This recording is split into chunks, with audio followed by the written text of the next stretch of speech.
Greetings, dear friends, and welcome back to the Wednesday Q&A. Today we're gonna elaborate on how glorious I am. I think that's a very important topic that I think more people need to discuss. Okay, I'm joking. We're gonna answer the first question. My question to the All Games father is: what is your opinion, in more detail, on the self-defense issue in Australia with a man being charged for murder for defending his family? Do you have any advice on to approach this as a man who wants the ability to defend your loved ones to the highest level? Yes, and I boil this down into a moral question. Is it wrong to kill another human? No, obviously not. If you think there's something wrong with killing another human, you have been brainwashed and you have been bereft of your natural testosterone. Like, realize your evolutionary biological role as a man is to defend your family at whatever cost, no matter the consequences. In this case, there was a father who defended his family from an assailant. He did completely right in killing that man. Realize this: all humans aren't equal. All humans aren't worth something just because they exist. They are not unique, special snowflakes that contributes to the world just because their mother thinks they're a good boy. That is absolutely not the case. There are plenty of men, primarily, that would be better off dead for the betterment of society. That is just how it is. And realize that killing a beast or a man whilst protecting your family is nothing short of glorious. So what we have to do is, first of all, realize this, that there is nothing wrong with killing another human. Secondly, we need to realize that we can work at this metapolitically, so that we can institute laws in the Western society which says that in your own domain, you will not get charged with murder if you're trying to defend your daughter from a would-be rapist, for example.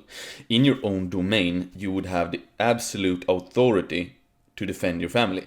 I mean, who cannot agree on this? Yeah, probably a lot of beta leftists, but I assume everyone who's watching this is, we already know what our duties as men are, and that is to protect our family. So big shout out to the Australian man who did it, and to all other men and women who are watching this. We need to work at a metapolitical level to ensure that in the future we will have such a justice system that a father can protect his family without going to jail. Next question. A highly profound and glorious question in all actuality. Do you cut your hair of superhuman glory? And if yes, what kind of cut dost thou demand of the blessed peasant who has the honor of tending it? Also, what is your hair tending routine in general? I'm growing out my hair again and humbly ask for the demigod's wisdom. I'm gonna elaborate on advice which I want to give to any guy who's growing out the hair. You will get to the middle stage of blasphemy, as it is also known in ancient scriptures, when it's too long to be short and too short to be long. You just have to be patient and go through that phase and keep your spirits up either way, because it will not look particularly good when you are in that middle stage. So just stick with it, let time have its effect on the hair.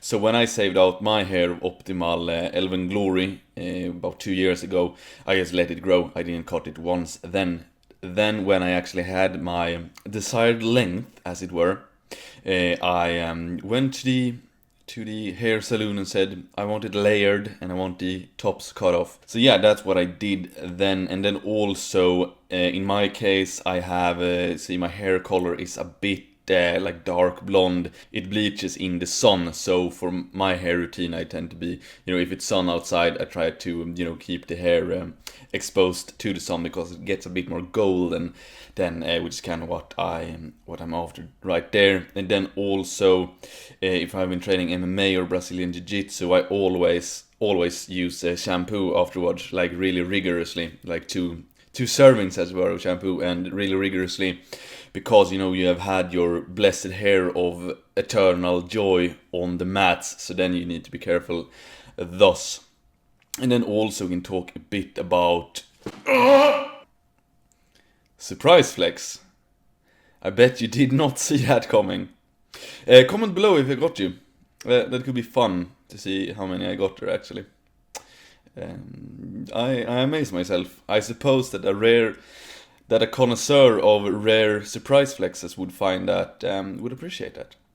So yeah, where was I? I was talking about, yeah, another thing. When you have long hair, it can become quite, flat. So then you can use some sort of salt water product to just get some volume there. I use it all the time. Otherwise, the hair is too flat and it doesn't really look that epic. You want to go for that epic, flowing kind of look. Also depending on what kind of hairstyle and hair type you have. And then also, when you have long hair and when you're sleeping, you can tie it all back so that you don't have a lot of hair, especially if you haven't washed it in a while, because then you will get a more greasy skin, as it were.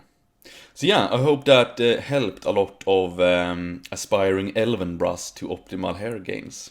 Last question is a very interesting one in relation to physical training. For men who are physically weak or suffering from debilitating physical conditions, how would you suggest we begin to become as strong as you to fight the good fight? Yes, as I've said before, this is primarily not a physical war, it's more a metapolitical war. Now, when it comes to violence, yes, a good capacity for violence is absolutely glorious to have. You can be more secure in being open with your views, because you will not be as easily intimidated by physical violence. However, if you do not have the option, if you have some sort of condition, that is completely fine. You don't need to be that big and strong to participate and make a hell of a difference. What I would suggest is that you get really good with weapons, actually, because that is always a good thing. And now I know a lot of people will assume that I'm sounding really dramatic here, but it is not a dramatic thing to say that there might be civil war in Europe in 10 years.